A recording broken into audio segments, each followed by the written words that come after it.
안녕하세요. 남의 제삿날로 먹으려는 남자친구와 그 어머님 욕하러 온 30대 여성입니다. 진짜 세상엔 왜 이렇게 얼굴 두껍고 뻔뻔한 사람들이 많은 걸까요? 일단 저는 지독하게 가난한 집에서 태어나 간신히 고등학교를 졸업했어요. 성실하지 못한 아버지와 몸이 약한 어머니는 저를 양육하는 데는 별 관심이 없으셨고요. 정확히 말하자면 아버지는 당신밖에 몰랐고 어머니는 그럴 정신적인 여유도 체력도 없으셨습니다. 아버지는 생활비도 거의 가져다 주지 않으셨는데 그렇다 보니 어머님은 늘 당신의 형제들이나 이웃들에게 돈을 빌리기 바쁘셨지요. 그리고 그런 와중에 아버지는 바람까지 나서 어머니와 저를 버리고 집을 나가셨어요. 지금도 어디서 어떻게 살고 계신지 몰라요. 제가 고등학교를 졸업하던 시기에 어머니는 암으로 돌아가셨습니다. 그리고 부끄럽게도 저는 어머니가 암인지 몰랐지요. 지금에서야 생각해보면 딸인 저한테 힘들다 말 한마디 편히 못하시고 얼마나 고생하셨을까 싶어요. 아무튼 힘들게 어머니 장례를 치르고 어머니 유품을 정리하다 제 이름으로 된 통장에 1,500만 원이 있다는 사실을 알게 되었습니다. 이모와 외삼촌에겐 말하지 않았어요. 어머니가 살아생전 빌린 돈이 얼만지도 모르겠고 당장이라도 저한테 갚으라고 할까봐 무서웠거든요. 이후로 어머니와 살던 전세방 보증금 3천과 통장만 들고 무작정 서울로 올라왔네요.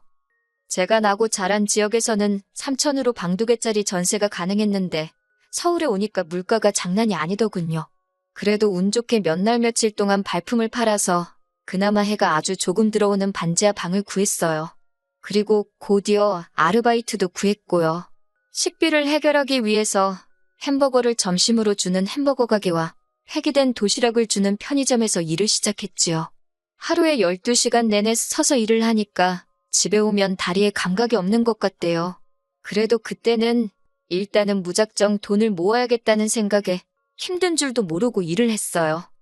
1년쯤 지나서는 햄버거 가게에서 같이 일하던 친구의 소개로 대형 프랜차이즈 뷔페로 가게 되었습니다. 주방 쪽 일을 하면 돈을 더 준다고 들었거든요.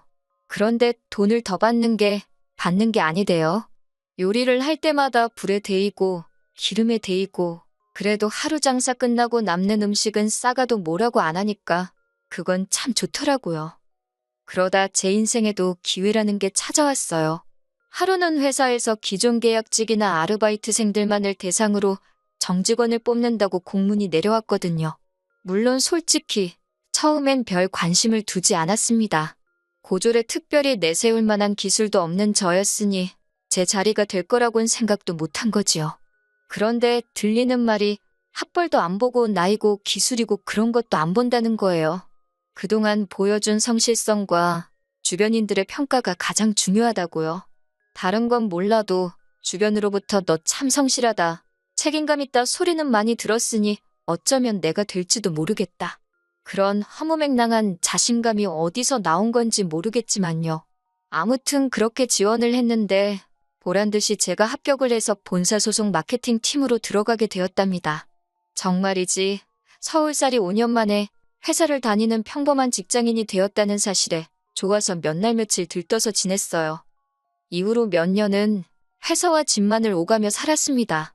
삶에 대한 목표랄 것도 딱히 없었고 일 말고 달리 뭘 하고 싶다는 욕구도 크지 않았거든요. 그런데 그런 제가 동료들 눈에는 외로워 보였던 건지 언젠가부터 자꾸 소개팅을 하지 않겠냐고 저를 떠보더라고요. 사실 아버지에 대한 안 좋은 기억 때문에 남자를 만나고 싶은 생각은 전혀 없었는데 그렇다고 동료들한테 이런 이야기를 할 순 없잖아요.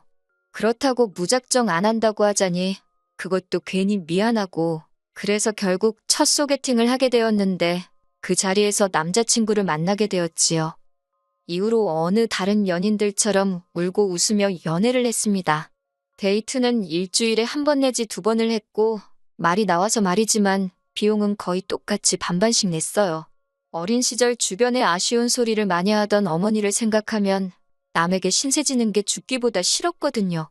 그리고 제가 또 연애를 해본 적이 없었으니 남자한테 얻어먹고 선물 받고 그러는 게 생소하기도 했고요. 그리고 그렇게 1년 정도 사귀었을 무렵 남자친구가 결혼 이야기를 꺼내더군요. 언제까지 숨길 생각도 아니었고 저도 안정된 가정을 꾸리고 싶었지만 막상 프로포즈를 받고 나니 제 이야기를 어디서 어디까지 어떻게 털어놓아야 하나 싶어서 바로 대답을 해주지 못했어요. 결국 남자친구에게 시간을 달라고 했고 이후로 며칠의 고민 끝에 처음으로 제 이야기를 털어놓았지요. 솔직히 제가 여기서 잘못하긴 했어요. 정직하게 말하지 못했거든요. 차마 아버지가 저와 어머니를 버렸다 소리는 할 수가 없어서 그냥 부모님 두 분이 이혼하셨고 이후로 아버지는 재혼을, 어머니는 운명하셨다고만 했네요. 이후로 어머니가 남겨주신 재산으로 서울에서 자리를 잡았다고요. 그런데 제 이야기를 들은 남자친구가 잠깐 말이 없더니 이내 저더러 많이 힘들었겠다며 어깨를 감싸주었습니다.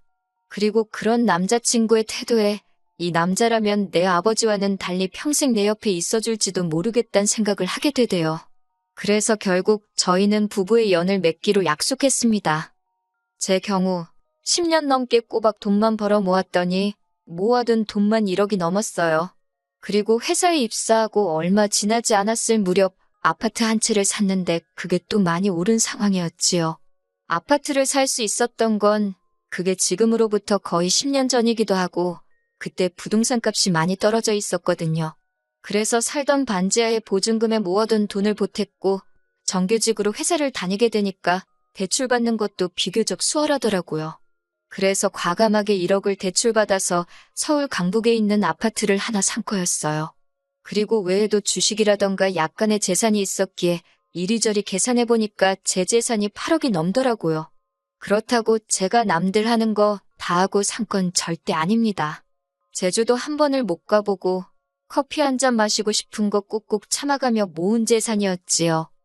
반면에 결혼하자던 남자친구는 가진 재산이라곤 달랑 6천만 원에 대출 낀 자가용 한 대가 전부였어요. 남자친구가 직장 생활을 거의 8년 가까이 했다 들었기에 처음엔 6억을 6천으로 잘못 들었나 싶을 정도였지요. 제가 좀 당황한 표정으로 그간 돈은 다 어디다 썼냐고 농담처럼 이야기하니 저랑 데이트하는데 썼다는데 그건 솔직히 말도 안 되는 소리거든요. 어이가 없어서 장난하지 말라니까 그제서야 남자친구가 제 눈치를 쓱 보더니 농담이라며 그냥 여행도 다니고 학교 다닐 때 못 해본 거 해보고 그러느라 못 모았다고 하대요. 솔직히 제가 무조건 맞는 것도 아니고 남자친구가 무조건 틀린 것도 아니잖아요. 그래서 뭐라고 하지는 못했어요. 게다가 어쨌든 제 눈에 사랑의 콩깍지가 씌어 있었으니 집이야 내 아파트에 들어가서 살면 되는 거고 돈이야 앞으로 모으면 되는 거지. 그렇게 생각하고 말았네요. 한편 결혼 이야기가 오가자 저도 전과 달리 다른 사람들은 어떻게 입고 다니는지 무슨 관리를 하는지 그런 데 관심이 조금씩 생기더라고요. 그러다 하루는 문득 거울을 봤는데 그동안에는 보이지 않던 제 거칠어진 피부와 푸석푸석한 머릿결이 눈에 들어오대요. 그리고 저도 갑자기 제가 왜 그런 생각을 했는지 모르겠지만 이렇게 사는 건 아니다 싶었습니다. 그래서 그 길로 집 앞에 있는 피부과로 향했어요. 근데 돈도 썩은 놈이 잘 쓴다고 뭐가 이렇게 비싼가 싶더라니까요. 그래도 눈 질끈 감고 200만 원짜리 피부 관리 코스를 끊었습니다. 그리고 이후로 미용실에 가서 두피 관리도 받고 무슨 영양 케어라나 그런 것도 해봤지요. 이튿날은 아침에 마사지를 받고 바로 네일샵으로 이동해서 손톱도 만지고 마지막으로 백화점에 가서 좋은 옷 한 벌 구두 한 켤레 그리고 가방도 하나 샀네요. 총 500만 원 썼어요. 돈을 써서 그런지 거울 속 제 모습이 낯설지만 보기 좋더라고요. 기분이 한껏 좋아져서 의기양양한 태도로 남자친구를 만나러 갔지요. 남자친구를 만나자마자 나 어떠냐고 물어봤어요. 알아봐줬으면 하는 마음이 있었으니까요. 그런데 남자친구가 저를 보더니 조금은 놀라고 당황한 눈치였어요. 약간은 언짢아 보이기도 했고요. 그리고는 저더러 이게 다 무슨 일이냐며 신경 좀 쓴 것 같네 그러대요. 저는 그때만 해도 그게 빈정거리는 소리라곤 생각을 못하고 맞다고 모처럼 돈 좀 써봤다고 했지요. 그러자 남자친구가 꽤나 심각한 표정으로 이런 건 상의를 하고 써야 되는 거 아니냐고 그래요. 이제 결혼하면 공동재산인데 벌써부터 이렇게 독단적으로 마음대로 쓰면 안 되는 거라나요? 좀 황당하더라고요. 까놓고 말해서 제가 벌어서 제 돈 제가 좀 쓴 건데 무슨 말을 저렇게 하나 싶었으니까요. 결국 제가 짜증을 참지 못하고 우리 아직 식을 올린 것도 아닌데 벌써부터 공동재산 운운하는 건 좀 아니지 않냐고 받아쳤어요. 그런데 남자친구가 한다는 말이 우리 어차피 곧 결혼할 사이니까 미리미리 같이 관리하면 좋은 거 아니냐고 그래요. 그러면서 자기는 제가 검소하고 낭비를 안 해서 좋은 건데 벌써 이렇게 다른 모습을 보여주면 곤란하다나요? 검소하고 낭비를 안 해서 좋다는 말이 그때 굉장히 귀에 거슬리더라고요. 마치 저더러 앞으로도 계속 궁상맞게 지냈으면 좋겠다는 식으로 들렸으니까요. 그래서 제가 그냥 결혼 안 하는 게 낫겠다 그래버렸네요. 제가 남자친구를 사랑하는 것도 사실이고 가족을 원한 것도 사실이었지만 그렇다고 계산을 아예 못하는 바보는 아니었으니까요. 그러자 남자친구가 저더러 진심이냐면서 실망이랍니다. 그래서 미안하다 했어요. 그리고는 먼저 카페를 나섰지요. 그러자 남자친구가 이내 쫓아나와 저를 잡대요. 자기가 너무 돈똥거린 것 같다고 미안하답니다. 그래서 그때는 그냥 넘어가기로 했어요. 남자친구가 달라진 제 모습에 놀라서 말이 헛나왔다며 몇 번이고 다시 사과를 해왔거든요. 그런데 이번에는 정말 도를 넘어도 한참 넘었지요. 결혼식을 3주 정도 앞둔 어느 날이었어요. 어머님께서 저에게 하실 말씀이 있다며 잠깐 만나자 하시더라고요. 그렇게 어머님이 오라는 카페로 나가니 웬 흰 봉투 하나를 주시대요. 그러면서 저더러 열어봐라 하시길래 전 솔직히 뭐 필요한 거 사라고 돈이라도 얼마 주시는 줄 알았네요. 근데 그게 아니라 웬 날짜가 적혀 있더라고요. 어머님이 하시는 말씀이 저희 혼인신고하는 날을 받아오셨답니다.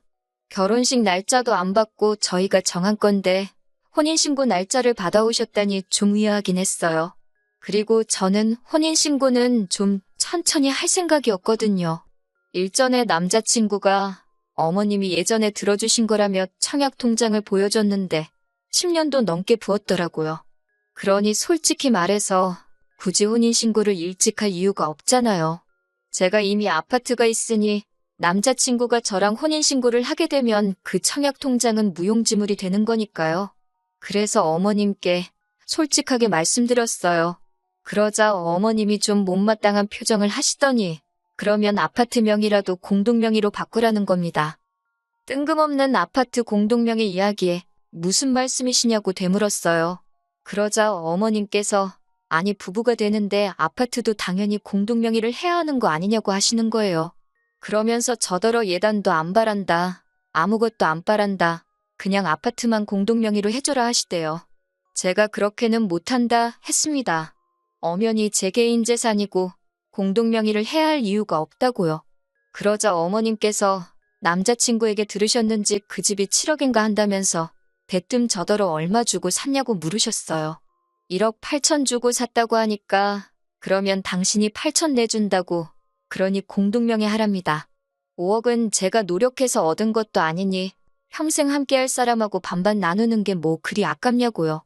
그리고는 하시는 말씀이 만약에 내 아들이 너랑 결혼하고 나서 복권에 당첨됐는데 이건 내 복권이다 하고 나와주면 기분 좋겠냐입니다. 황당한 비유에 기가 막히더라고요. 그래서 아파트하고 복권을 어떻게 비교하시냐? 억지 쓰지 마시라 했어요. 그랬더니 어머님이 대번에 제가 당신더러 억지 쓴다 그랬다고 그 말꼬리를 붙잡고 늘어지셨습니다. 그리고는 기어이 남자친구까지 자리로 불러내셨지요. 하지만 왜인지 남자친구가 이미 어머님이 저와 만나서 이런 이야기를 하실 거란 걸 다 알고 있었다는 느낌이 들었어요. 남자친구가 저를 설득하려 들대요. 어머님은 그저 저와 자기 사이를 좀 더 끈끈하게 맺어주고 싶으셔서 그런 거라며 저더러 어머님 말씀대로 하잡니다. 제가 어이가 없어서 됐다고 그랬어요.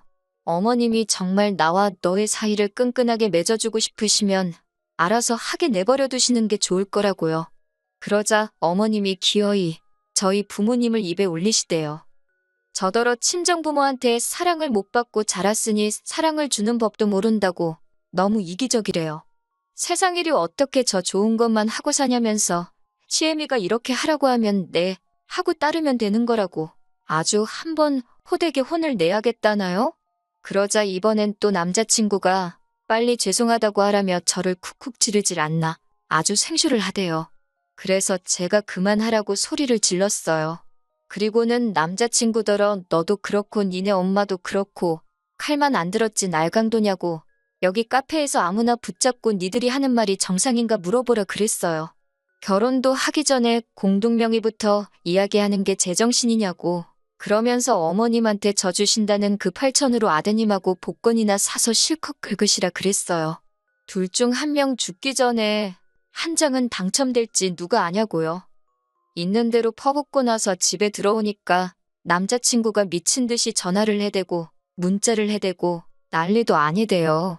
제가 전화를 받아서는 우린 이대로 끝난 거니까 더 연락하지 말라 했습니다. 그러니까 청첩장도 다 찍었는데 이렇게 나오면 곤란하다나 이런 것도 위자료 청구가 된다나 어쩐다나 진짜 누구를 뭐로 보나 싶어서 한번 제주껏 위자료 청구해보라 했습니다. 그러니까 그새 또 태도를 바꾸고는 자기가 말이 심했다며 미안하다는데 진짜 뭐 이런 놈이 있나 싶대요. 그래서 니네 엄마한테 고맙다고 말씀드리라고 어머님 아니었으면 잘못 코 깨일 뻔했다고 꼭 고맙다고 말씀 전하라고 소리 빽 지르고 전화 끊어버렸지요. 이후로 한동안 남자친구는 계속해서 연락을 취해왔어요. 하루는 제 회사 앞에서 기다리고 있기도 했고요. 그런데 제가 눈길조차 주지 않고 아주 무시를 해버리니까 이젠 지도 지쳤는지 연락에 빈도수가 뜨문뜨문해지네요. 다행이지요 뭐. 아 그리고 어머님은 저더러 애미 없는 티 내고 살지 말라고 뭣도 아닌 문자를 보내오셨더라고요. 그래서 저도 어머님한테 뇌 없는 티 내지 말고 나이값이나 하라고 답장해드렸지요. 저 정말이지 다짐합니다. 정신 똑바로 차리고 지금처럼 잘 먹고 잘 살 거라고요.